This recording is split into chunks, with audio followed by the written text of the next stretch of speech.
Good evening, everyone, and thank you for being here for our first event of the fall school year with Bryan Harris. And this session will be on student engagement for deep thinking. Bryan Harris is a favorite of the Teaching Fellows Institute. He gets incredibly great reviews from all of you teachers out there. And so we're happy to have him back for a deeper dive into student engagement and retrieval practice. A little bit about Bryan. Bryan has been an educator for over 25 years. He has served as a classroom teacher, an elementary school principal, and a district level director. Now working full-time as an author, speaker, and consultant, he has trained over 18,000 educators in powerful and effective strategies that increase student engagement and achievement. He is known for his engaging trainings and presentations that demonstrate relevant and practical strategies. He is the author of 5 books, including the 2010 popular book, Battling Boredom. And in addition, Bryan is an associate professor of education at Arizona Christian University. And with that, I will hand it over to Bryan. Thank you, Bryan, for being with us. You are welcome. Thank you, Barbara. And good evening, everyone. I'm glad to be with you once again. I'm coming to you from the state of Arizona. I'm a couple hours behind you. You can tell it's still daylight outside because you can see the window over my shoulder there. But I'm thrilled to be with you once again. We have a great topic for today's discussion. In a very short period of time, I'm going to share with you my favorite long-term memory strategy. If you've ever wondered about how do we get kids not only engaged, that's the focus of our time together, or was the focus of our time together all the way back in July, is how do we get them to remember stuff, whether the remember stuff is for a test or long term, how do we get our students to remember? Because few things are more frustrating for us as teachers than to put all this effort into engaging lessons and utilizing technology and doing really effective strategies and then have the kids forget all the content. I'm going to share with you my number one favorite long-term memory strategy that's engaging, that really gets kids to think and reflect and recall, whether it be for a test or another purpose. I'm going to share with you my favorite one that's coming up here in just a moment. As a quick reminder, if you were in the session all the way back in July, we were together for 2 full days where we talked about this concept of deep thinking, but then we did a dive into things like questioning practices and feedback and some of the really good effective strategies. In other words, we looked at tools for our toolbox and we talked about dozens of tool specific strategies that we shared all the way back in that at that time in July. Up on the screen, you see a list of some of those strategies we talked about. If you have questions about those during the Q&A time at the end, as Barbara indicated, we can go back and talk about any of those. If you have success stories, for example, if you tried Quiz Show and your kids loved it, I'd love to hear your success stories as well. But we'll also talk about today's topic. So the Q&A time at the end, I've set aside a little bit of time at the end where we can dig in to whatever topics seem the most essential, most relevant for you. So in today's agenda, I know it's nice to see an agenda, kind of have a sense of a roadmap as to where we're going. We're going to talk about this concept of retrieval practice. That is the best long-term memory strategy that we know of. I'm going to show you a little bit of the research and evidence behind it, but most importantly, I'm going to share with you how to actually make it happen in your classroom. If you've not heard of retrieval practice before, my goal is to help you fall in love with it and start using the practices, the strategies in the classroom with your kids. So we'll spend most of our time just talking strategies. I'll share ideas with you. I'll share options, alternatives, and I'll get some of your feedback along the way as well. And of course, I'll give you some time to plan and think and collaborate a little bit. And as we mentioned a moment ago, some Q&A time at the end. That's always a good thing. And we'll attempt to do all that in about an hour or so. It's a big ask, but I think we can do it. As Barbara mentioned a moment ago, if you want to turn your camera on, that's great. It's always nice to see faces. If you want to stay with your camera off, that works just fine as well. So as we dig in, thank you. I see one of you turned your cameras on. That always makes me feel good that I know you're with me. There's somebody. Oh, there's a couple of people out there. They're waving at me too. Thank you so much for turning the cameras on. That helps actually quite a bit. I now have faces to look at instead of just my own in the camera. So here's our dilemma as classroom teachers. Teachers for millennia have faced this dilemma, and that is we go to great lengths to design lessons, to design learning experiences for our kids. Whether we differentiate them or we make changes, we make adjustments, we go to great lengths to utilize technology and really good practices. And during the lessons, our kids are engaged, they're having fun, they're getting feedback, and you're thinking, my kids know it, my kids are going to do so well on the test because they're so engaged in the lesson. And then 3, 4, 5 days later, a week later, we give them a test and they bomb the test. That's one of our dilemmas, one of our struggles as teachers is how do we help make that transfer between an engaging learning experience where it seems like they know the content pretty well and then expressing that same knowledge on a test. Part of our dilemma is this gap. A part of our dilemma is as teachers, we're not terribly well trained in how the brain functions. If you were with us all the way back in July, I mentioned I'm a bit of a brain nerd. I'm a bit of a brain nut. I love learning about the brain. That's what's driven me for the vast majority of my career, is trying to understand how the brain functions. The dilemma part of it for some of us is this black box.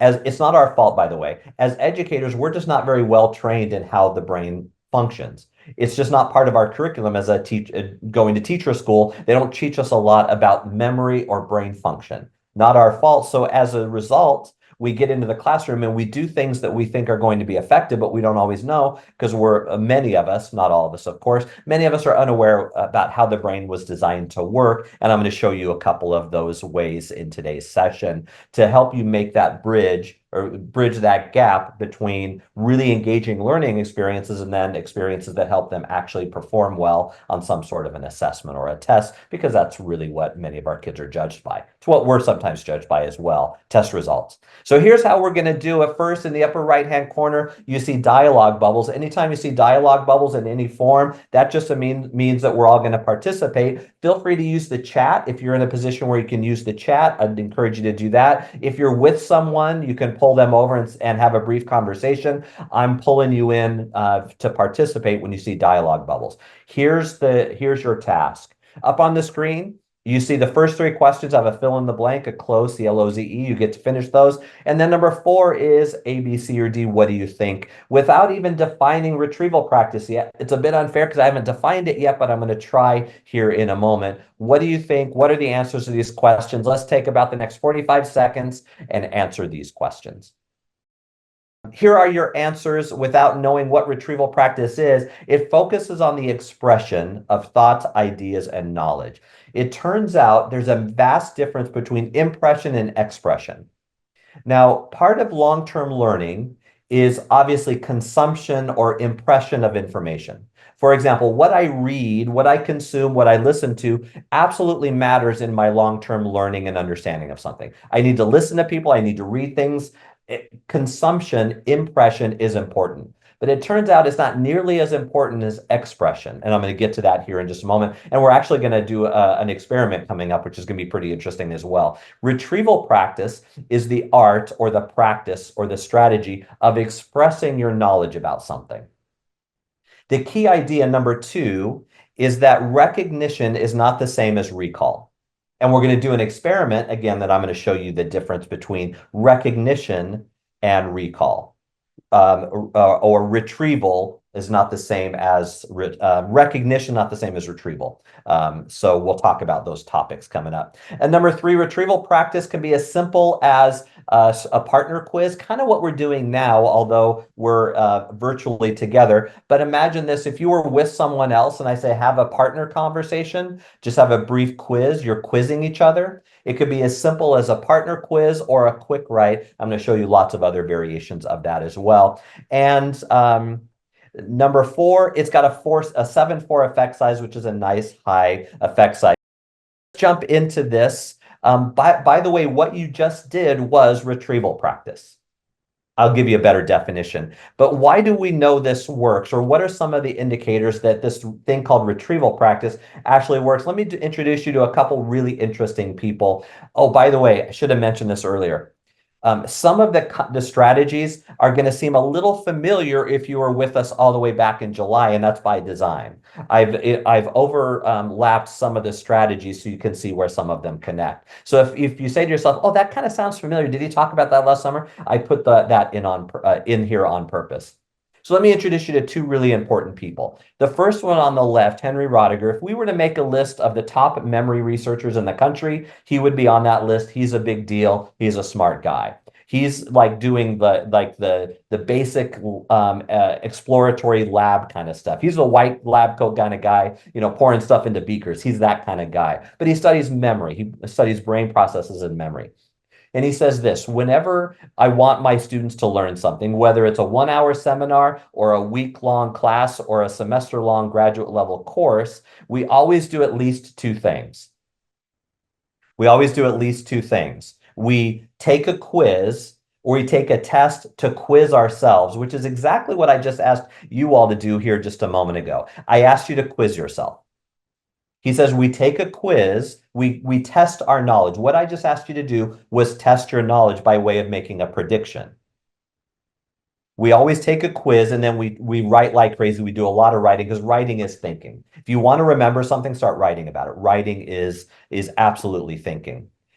So if one of the world's leading memory researchers suggests this works, we kind of listen because he knows what he's talking about. Let me also introduce you to Judy Willis. She's an interesting individual because not only is she a board certified neurologist, a brain doctor, she's also a middle school science teacher. So when she talks, we listen because she knows kids and she knows brain stuff, and she points this out.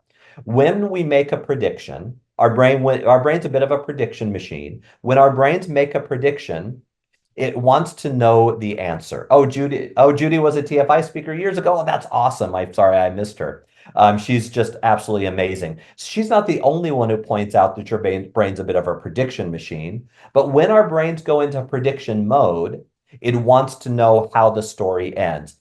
For example, this is exactly what I asked you to do a moment ago.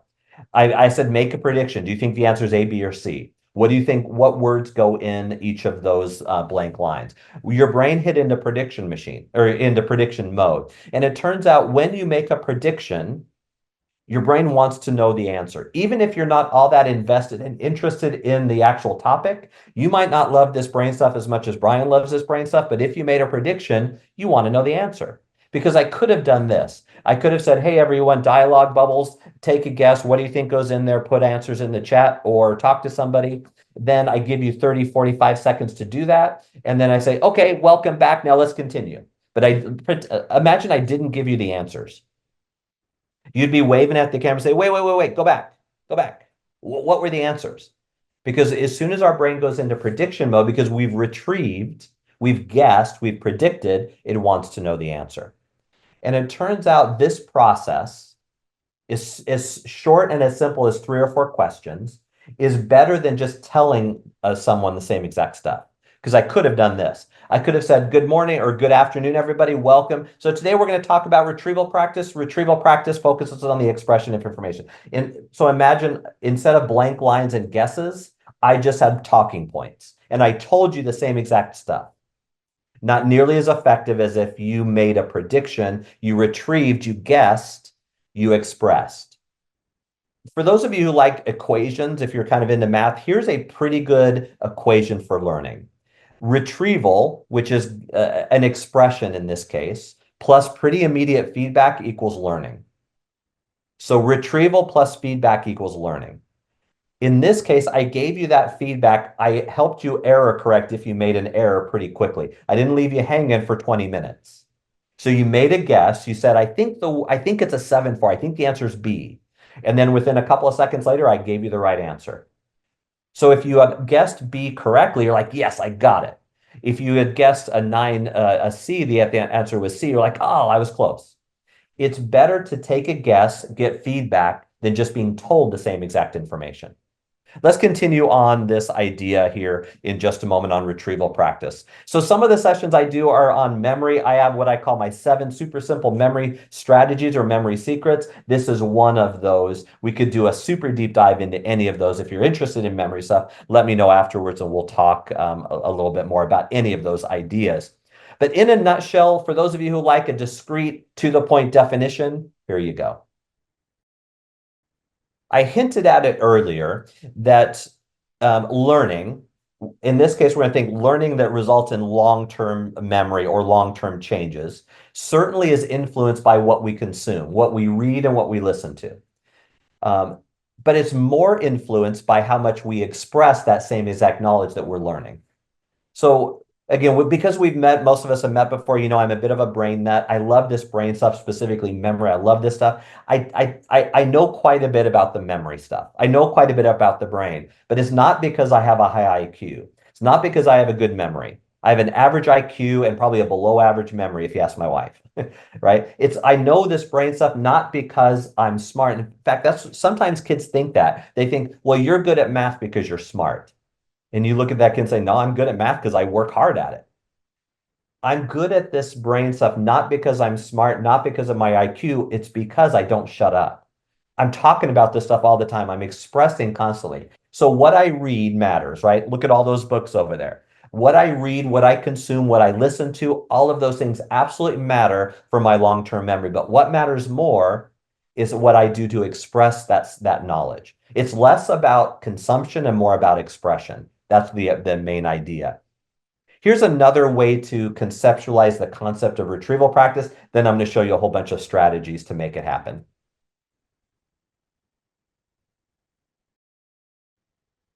Retrieval practice is a bit of a cold call on the brain, where we ask students a question or we put them in a situation where they have to express their knowledge. We give them a question and have them express. That expression can be in writing or in talking or in guessing, or it can be internal cognitive or external in some way. I ask them to think about a topic and they get it out. They express what they know or what they're beginning to think about a topic.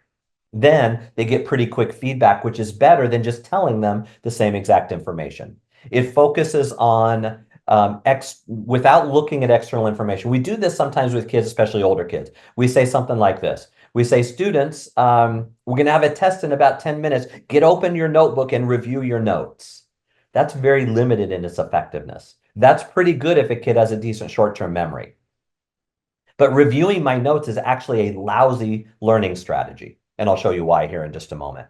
So retrieval practice is, I'm not referencing any sorts of external information. I'm just recalling what I can recall about a topic and I express it. Then after I express it, I get pretty quick feedback to either confirm that I was right or to help me correct an error.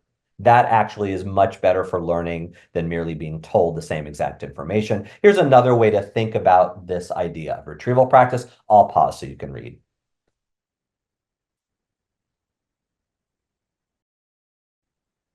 Retrieval practice is about putting information out instead of putting more information in.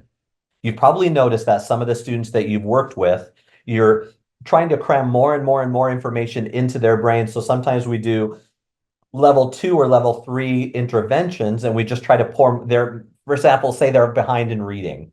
So they get more and more and more just pushed in. Certainly what's pushed in, what they consume matters. Don't get me wrong. I'm not saying consumption of information is irrelevant. But what leads to long-term learning is more expression than impression.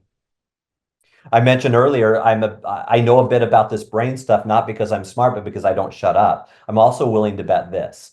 There's something, perhaps more than one thing, perhaps some things, plural, that you know better than the average person. Somebody would look at you and say, you know a lot about that, whether it be a hobby like photography, family history, college algebra, whatever it is, somebody looks at you and says, you know a lot about that content or that topic.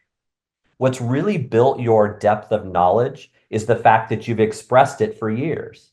So if you know college algebra really well, you know college algebra because you've taught college algebra, not because you took a college algebra class. You get that nuance there? If you're really good at algebra, you're probably really good at it because you've taught it. You've expressed your understanding. You've not just consumed more and more information.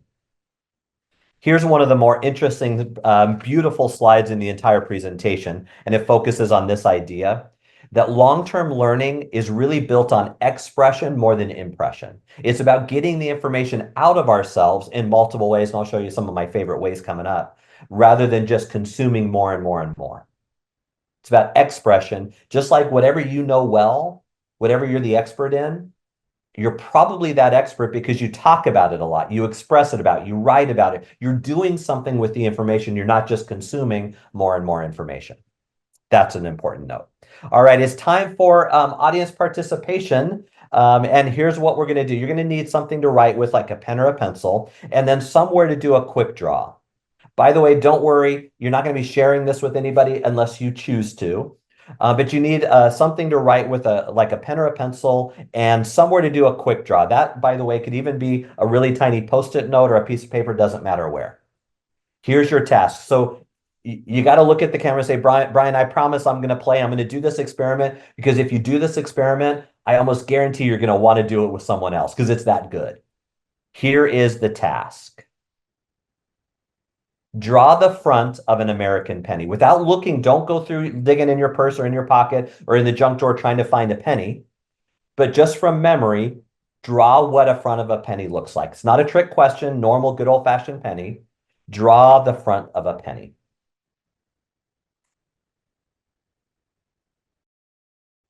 What I just asked you to do, I'm going to have you compare to a real penny here in a moment, but what I just asked you to do was retrieve information about a penny.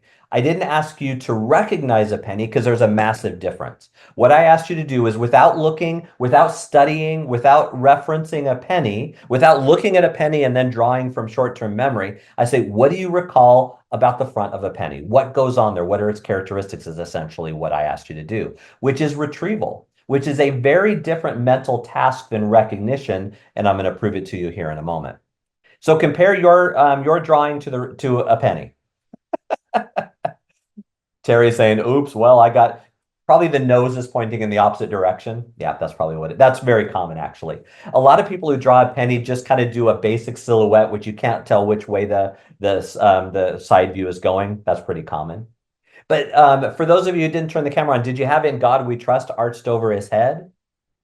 Did you have "Liberty" over his shoulder? Did you have 2018? Most of you probably had that it was circular, it was round, so that's good. See, what we did in this case was retrieval, which is very different than recognition. So, because I could have asked you to do this. I could have, let's pretend we didn't do this. Let's take a step back. Let's pretend we did not do this. And I just did this. I said, "Hey, everyone, quick question. What is this?" You'd look at me like, "We're not stupid. What do you mean, what is this?" "No, well, what is it?" You'd say, "Trick question, but okay, it's a penny." Say, "Correct, it's a penny." If I had asked you, "What is this?" you would have immediately said a penny, because that's recognition, which is very different than retrieval, which is what you just did. Retrieval requires a depth of thinking. Now, for some of you, it was easy because, okay, you immediately drew a circle. That was easy. But then you had to think, well, I know there's a word on there somewhere. What is it? And wait, does e pluribus, is that Latin phrase on the front or the back? I don't see. The process of retrieval is very different than the process of recognition. Here's also what I could have done. I could have said, "Hey, everybody, take a look at the screen." And I could have flashed up on the screen coins from all over the world. And I said, lean in and lean in and pick out the penny. Where's the American penny? And you'd look at the screen and you say, "Oh, it's right there." Would have taken you a millisecond. Because recognition, just recognizing something, is not a deep cognitive process. Retrieval is. Let's make an immediate connection to classroom. But coming up, I'm going to show you a whole bunch of my favorite strategies. But in the classroom, we often do something like this. We say, "Students, open up your notebook and review your notes." What they're doing in that case is not retrieval, it's recognition. What they're going to do if they have a notebook or if they have a study guide, they do one of these. Yep, yep, yep, yep. I know this stuff. We're good. Because they're confusing recognition with actual knowledge. Recognition is not deep knowledge. Retrieval requires deep knowledge, just like you experienced a moment ago. So I'll show you some ways to do that. We'll jump into this coming up here. Here's one of our big ideas. Recognition. Recognizing a thing is not the same as knowing a thing. Here's another thing we do. I was guilty of this as a middle school teacher as well, is I'd get up in front of my students and I'd review the lesson we talked about yesterday. And I say, "How many of you remember we talked about blah, blah, blah, blah yesterday?" And they say, "Yep, I recognize that." And they're thinking, because I recognize it, I know it, recognition is not the same as recall. Recall or retrieval, we're using those as synonyms at this point. Recall and retrieval are synonyms, require a depth of thought and detail that's not there when I just recognize something. That's a pretty important, an important note. So the question then is, well, is there data? Is there information the retrieval practice actually works? There's multiple ways you can do retrieval. I'm going to show you my favorite ones. But the answer is absolutely the information, the data we're getting over the last 20 plus years indicates the same thing. Retrieval practice beats just about everything else. In this case, with this particular study, this retrieval was done in the form of a quiz. How many of you remember, I'm dating myself probably just a little bit when I say this, but how many of you remember when you were in high school and you had those big old math books, like the geometry book that was like 800 pages? And at the back of the geometry book were sample tests. You remember the sample tests? I never took those because they scared the heck out of me. Because I think my thinking at the time was, why would I take the sample test or the practice test before I have to take the pain of the real test? I don't voluntarily go to the dentist, right? Because that's what I was thinking is, why would I go through the pain? But there was actually some truth in testing yourself before the real test. Take the sample test to test your knowledge, to quiz yourself, and then get quick feedback. In fact, that's what Henry Rodiger says, right? Is test yourself, get quick feedback, which either helps you to confirm that you were right or correct an error, which is so much more powerful than merely being told the same exact information. In essence, I'm testing myself. It's not so much I'm testing so that I can that I can take a quiz that goes in the grade book. It's not that kind of testing. We can also look at the time horizon in which this works. And it turns out that taking practice tests, that's a way to do retrieval practice as a practice test, that it works in the long term much better than in the short term. In the short term, students cram. So, for example, if I were to say, students, you have a five question quiz in 10 minutes, open up your notebooks and study. They're going to cram like crazy. In the short term, cramming works. That's where you see the 5-minute bars. Cramming is very limited. Cramming can help in the short term, but almost always backfires in the long term. Doing something like a practice test, which is retrieval, helps in the long term. And again, I'm going to share with you my favorite strategies coming up. And it works with higher order thinking skills, what we might call a little higher on the Bloom's level, as well as basic knowledge kind of stuff. It works with inferences, which are higher order thinking skills, as well as verbatim tests when you compare it to other sorts of study strategies like repeated study, which is cramming, or concept mapping, which is a popular strategy as well. So it works. That's the big takeaway from our time here, is that it works. Audience participation time once again. Let me set the question up, then you get to guess on number 1 and 2. Two groups of third grade students learning about the solar system and the sun. One group read the material, highlighted stuff, and reread the material. Another group read the material once and answered practice questions. What do you think the answer percentage-wise for each of those groups?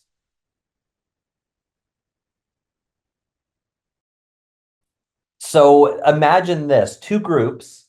One group, the students read, highlighted, and reread, which is probably much of what you did as a student in school. The second group read the material once and then answered practice questions or practice test questions, right? So number 1 absolutely is 53%. The answer is B.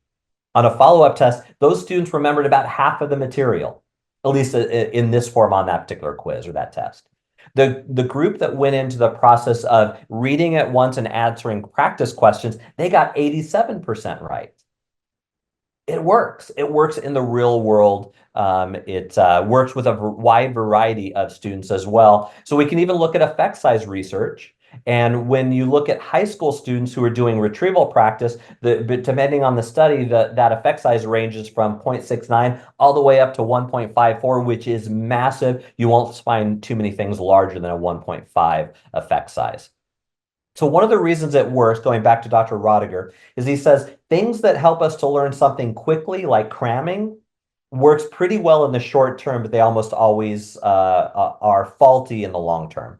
If you want to increase long-term memory, we utilize what's called a desirable difficulty. A desirable difficulty is something that forces me to slow down and process. Cramming doesn't force me to slow down, it forces me to speed up. Cramming actually does work, but what does it work for? Almost immediate forgetting. If you only want your students to remember for the test, you don't care if they remember it beyond 5 minutes, cramming is probably a fine strategy. But most of us as teachers, we wouldn't say that. We'd say we want our students to remember long-term information. A desirable difficulty in the form of retrieval practice, there's other ways to do it, but retrieval practice is a form of a desirable difficulty, will help long-term retention. And here's that equation I told you about earlier. Have your students do some sort of retrieval, a partner quiz, a quick write, an expression of some sort. Then they get quick feedback, just like I gave you pretty quick feedback on the penny. I'm willing to bet now if we were to go back and redo the penny, you'd do better than the first time around. In fact, I'm even willing to bet this. If we were to come back together online in a week and I asked you to do the penny thing again, you would be better because you expressed, you retrieved, you expressed, you got quick feedback, which is better than just being merely told the same exact information. This is simplistic, of course, but it works pretty well. So here are some of my favorite retrieval practice methods. We won't have time to go through all of them, but I want to highlight a couple of my favorite ones for you. First, take a preview of some of those methods of retrieval practice. Because I want to provide time at the end to do a little bit of a Q&A, let's see how far we get. And of course, if you want to dig deeper into any of these, just reach out and we'll talk a little bit more. This stuff is fun. This isn't work. This is just fun talking about how effective this stuff is. So let's talk about the first one, and that's a practice test. The more you put students in the position where they have to practice their knowledge and express their knowledge, the better it is. Now, depending on the students you support, you might not want to call it a practice test. You might want to call it something else because the word test increases a lot of students' anxiety and their stress levels. That's unnecessary. We might call it a quick check. I want students to know that in this case, when we say practice test, we're not talking something that goes in the grade book.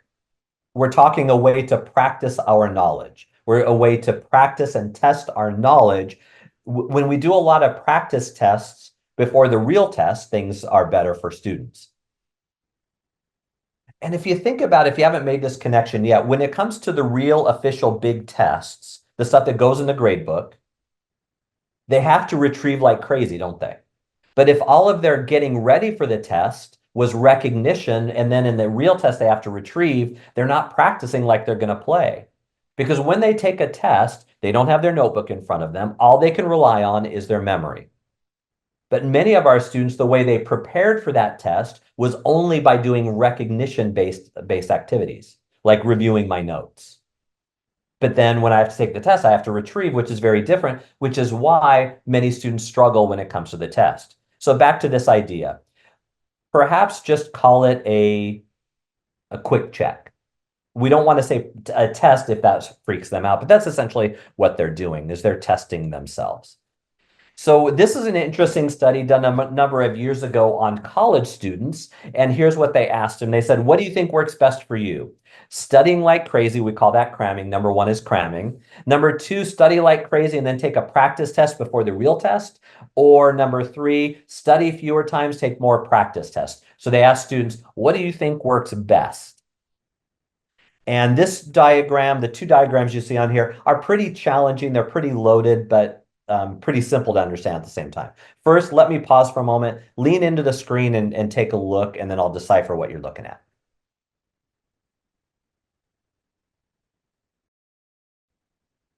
The height of the bars are the student responses on the left. So they asked students, hey, what do you think works best to learn? The vast majority of students said cramming, which makes sense because actually cramming does work, but the question is, what does it work for? Short-term, immediate forgetting. Short-term memory is immediate forgetting. So students said, vast majority of students said cramming works. Very few students said the way I study, what works for me is taking lots of practice tests or lots of testing myself, not always in the form of a practice test. But then when you look at the actual recall, which is the stuff on the right, you see that in the immediate, cramming works. That's what the illusion of mastery tells you. Is if I say cram because in 5 minutes you have a test, you're going to cram like crazy and review and review and review and review. What you're then relying on is short-term memory, not long-term memory. In the short term, I actually do better if I cram. But in the long term, a week later, you see how stark the differences are. If you want long-term memory, you put desirable difficulties, you test yourself. The illusion of mastery is this. If students are thinking that cramming is learning, in the short term, they're right. And it makes me feel like I know it because I cram it, I take a test 5 minutes later, I must know it. But you ask me that same information a week later, it's gone because short-term memory is gone at that point. What we're trying to get at is long-term memory with our students, aren't we? And this stuff works in the real world as well. This is just an example of 8th grade science students who take chapter exams, end of semester exams, and end of school exams, those who are tested regularly. When we say testing, and we're not saying all of these things that are formal stuff, summative assessments that go in the grade book, they're just testing themselves regularly in low stakes formats like quick writes and partner quizzes. When you compare the groups in chapter, unit, and end of school year, end of semester exams, they do quite well. So the takeaway here is put your students in positions where they consistently practice their knowledge. Maybe call it something other than a test. This question sometimes comes up, say, wait a minute, Dr. Harris, wait. If I give a lot of regular practice tests and students continually fail, won't they do worse? Won't I get the opposite results? And I'm glad you asked because they asked that question. Researchers asked that same question. So here's how they did it. They asked the question, what is better for learning? Predicting and failing or just being told? A presentation, in this case, they're going to say a presentation is being told the information. What's better, being told the information or predicting and being wrong? So this is how they designed the study. It was quite simple, but quite powerful. They said students were going to play an association game. They took about 13 seconds. Quick association. I say the word whale. What do you associate with whale? And so most students will say ocean. And I'll say, oh, sorry, the association I wanted you to make was that a whale's a mammal.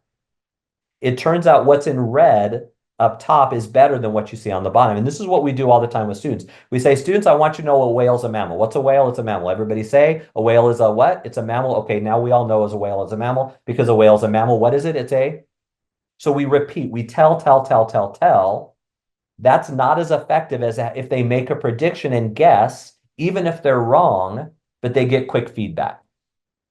Even if I'm wrong, but I get quick feedback so I can error correct, that's better for long-term memory than merely being told the same exact information. So because of time, I'm going to make a couple of quick adjustments here, but I want to highlight a couple of things for you. Lots of different ways to do retrieval practice.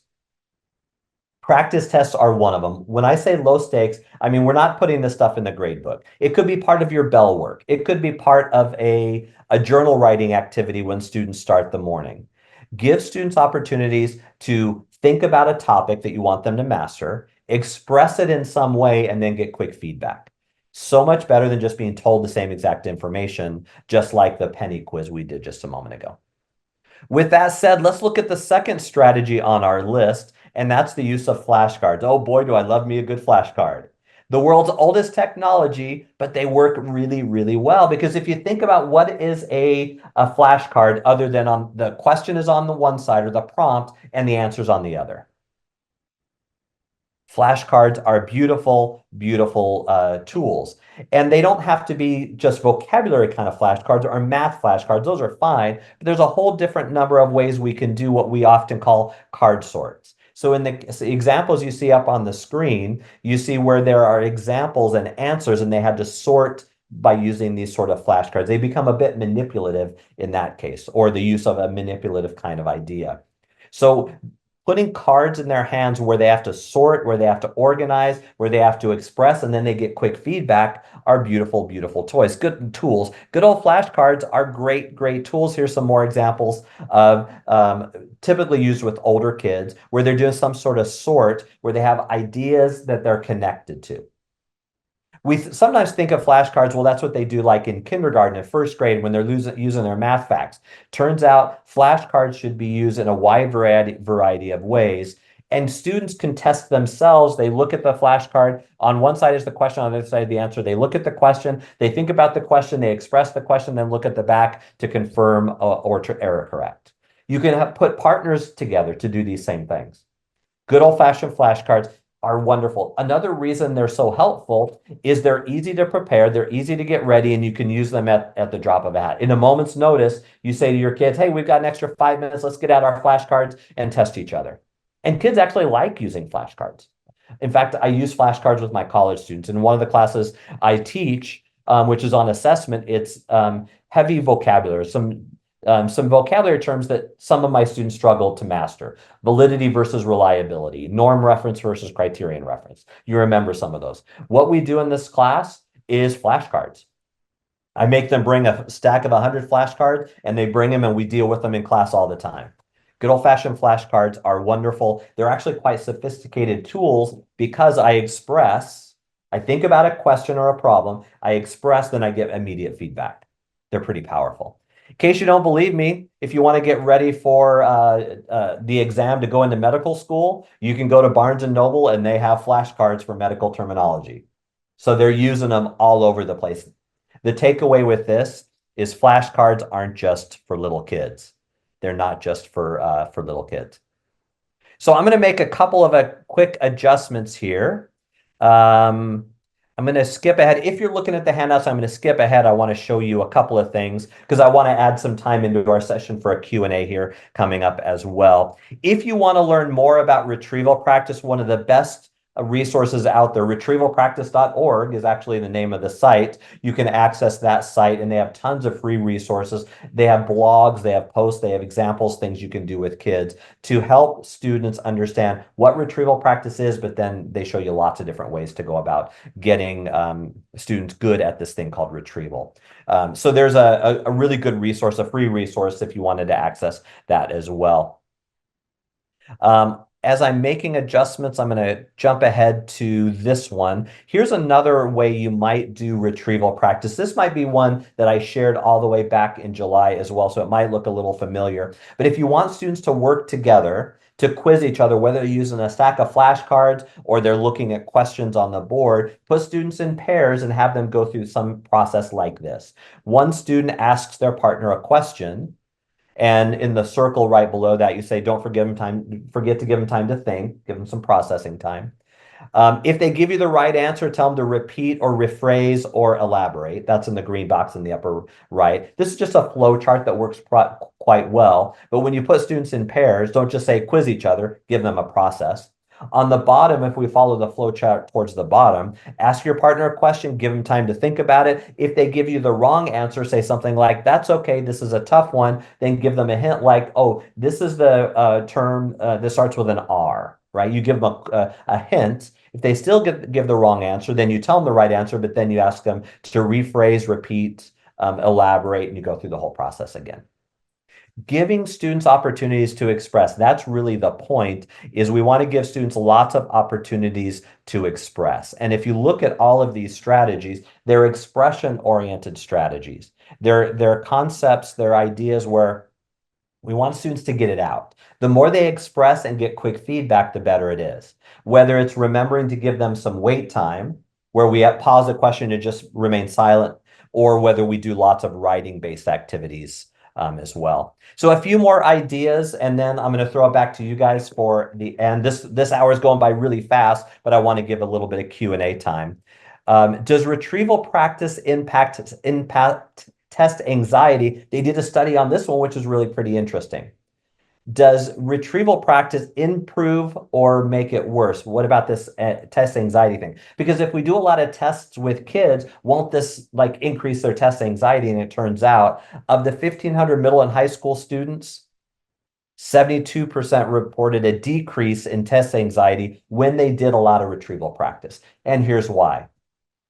When we think of tests, we think of this big major thing. There's a grade on it. It's a judgment of me. It goes in the grade book. It's part of my GPA. That's a lot of pressure. And if students are only testing themselves when the summative tests are coming around, they're not doing a lot of retrieval practice, they're not ready. I hinted at this earlier, is we want students to do a lot of retrieval. I think about a question, I express, I get quick feedback. The more they do that, the more they practice expression, then the real test when it comes around doesn't freak me out as much, because when I take the real test, It's exactly what I have to do. I have to express, retrieve without looking at my notes. And so it's a great way to help them get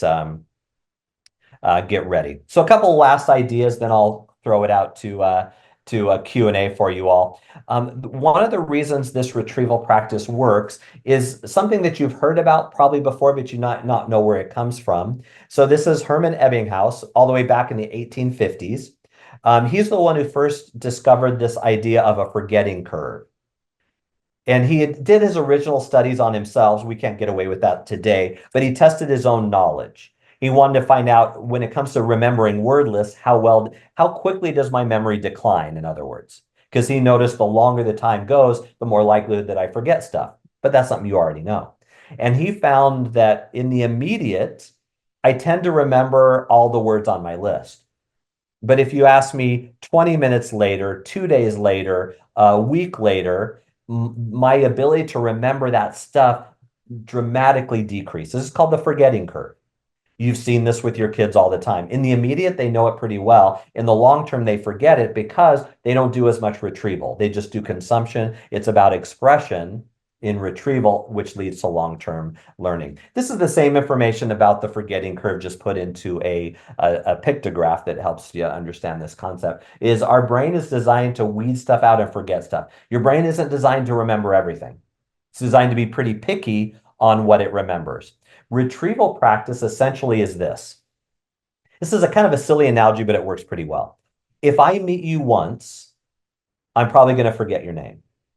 I might recognize your face, I might remember something about you, but if I meet you once and you tell me your name, I'm probably going to forget your name. But if I meet you then again, well, here's an example. Let's say I met you for the first time all the way back in July, and I learned your name during that workshop. And then I don't ever see you again. I'm going to look inside. I recognize you, I don't remember your name. But if I see you a couple of days later at the grocery store, and then a month later in the park, and then another couple of weeks later, I keep seeing you over and over and over again. My brain says, this person keeps popping up in your life. You ought to remember their name. See, my brain was designed to forget stuff I don't see very often. Retrieval practice is essentially telling your brain, this keeps coming up over and over and over again. You should probably remember it. Where I express, I get feedback because this stuff keeps showing up over and over and over again. All right, I'm getting overly excited. I'm too caffeinated, but that's okay. We're going to call it to an end here in just a moment. A couple of last ideas, then I have a question for you. I hinted at this earlier, is when they take the real test, they have to retrieve. But often they're not preparing by retrieving, they're preparing for the test by recognizing, two very different processes. So the more you have them do retrieval practice, the better they do in the test. That relates to study guides. I don't know if you're a study guide person or not. I have a love-hate relationship with study guides. I see the benefit, but I also see the misuse by students. Because a study guide is something like this. Let's say at the beginning of the unit, you hand out a study guide. Let's say you're doing a unit on volcanoes. You hand out a study guide, and every day they add some more information to their study guide.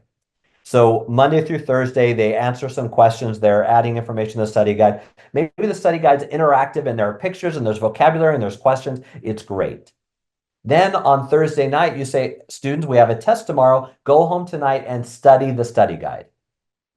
If they even do that, which I don't think they do, but let's assume they do go home and study.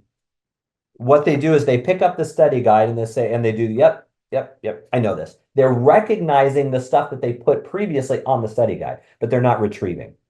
Here's how you switch it. Is you merely say, go home, take your study guide, put it in the hands of someone else and say, quiz me. Then it turns into retrieval because the person has the question, they ask the question, the answer is right there. That is a wonderful use of a study guide. And as we finish up this portion of it anyway, it's all about expression. Retrieval practice, which is a number of ways to go about doing it, is about getting kids to express and get quick feedback. Express, get quick feedback. That is better for your long-term memory. than just being told the same exact information. So that's, I need to take a break because I've been talking way too fast for way too long. Audience participation time. Now, we really in this class only talked about the first two, practice tests and flashcards. My question to you is, based on our short session, our short time together, what's making sense? What ideas are you connecting? What ideas confirm what you already knew coming in? What might be new? Just think and process that for a moment. If you're so inclined, I'd love to see some of your feedback in the chat, but I'll pause for a moment and allow you to just think and process of everything Bryan's thrown out at you in the last hour. What's making the most sense? You got it, Terry. Expression gets better results. Because if I express and get quick feedback, either I was wrong or I was right, that is a deeper cognitive process than just being told the same information. Yeah, you got it. Really, really good. So as we finish up, continue to put questions in there. And then in a moment, we can also unmute and we can have that kind of conversation as well. But one of the questions, what about students creating their own study guide? I'm a fan. Often students don't know what to put in their own study guide, so they need a lot of guidance from us. If there are key vocabulary that they have to know for the test, we guide them to put certain things in their notebook or in their own study guides. I don't know that it really matters if they make it or we make it collaboratively or if I just hand it out to them. I think that's less important than having them do something with the study guide. Is don't just use it for recognition purposes, use it for recall purposes, like quiz each other. So what I might do is I might say, students, we have a test on Friday. Everybody get out your study guide. And then partner A, you put your study guide face down so you can't look at it. Partner B, you ask your partner 2 random questions from the study guide. Then you have a brief discussion, then you switch. I think it's more important what they do with the study guide rather than who created it. But I am a big fan of collaboratively working with kids to create those. So, the other question, what about teaching to the test? Controversial. There was a massive discussion about this, depending on how old you are, how long you've been around, all the way back to when No Child Left Behind came out and we did standardized testing across the country. You're just teaching to the test. You're just teaching to the test. Here's my take on that. If it's a good test, I don't think that's a problem. Now, that's not the only reason I teach. I don't teach only so that students do well on a test, but I also know it's part of the game we play. They look at our schools and they judge our schools and individual teachers based on test results. There's no doubt about that. So if it's a legitimate test, I think we owe it to our students to help them understand what the test is going to be like. Teaching to the test. For those of you who got your driver's license at some point, your instructor, the person who taught you how to drive, they better have taught to the test because they needed you to be able to be proficient and show how you know how to drive the car. So in that case, teaching the test made a lot of sense. What I don't want teachers to think about is I only teach so students do well on tests. That's not the only reason we teach. But if it's a legitimate test, of course, we want students to understand how they're going to express their knowledge. But the more I do lots of practice tests, a lot of retrieval practice, I do better on the big summative tests in the first place. So. Great. Well, I'll just thank everyone for being here.